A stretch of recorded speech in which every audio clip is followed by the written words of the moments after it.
and the stepper motor shaft. So I went and redesigned that, and we were actually able to convert an old hammerhead into a metal little key, which is now able to lift up the arm just fine. As you can see, it's on actually right now, and it's holding torque right here. If I power it off, actually, let's move it over for a second.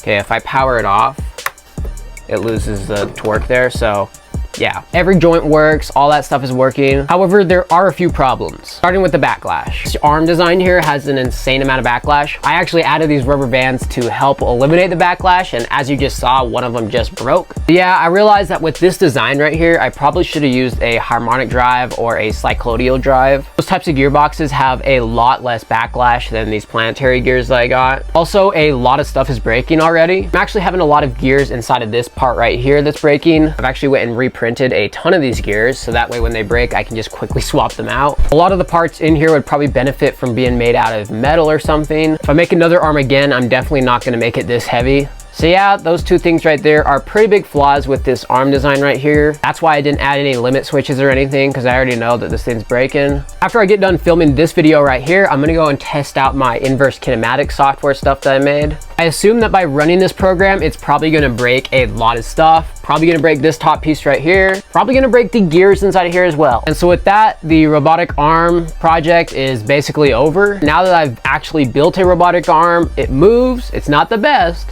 but it does move. I certainly know what to do better next time. So yeah, this was just a big learning project for me. And I'm glad that I've seen a lot of you guys decide to join along and build your own stuff. Stay tuned, because I'm gonna be turning this thing into actually something else, which I actually think is really cool. Anyways, that's all I did this week, and I'll see you guys when I test out my special software stuff.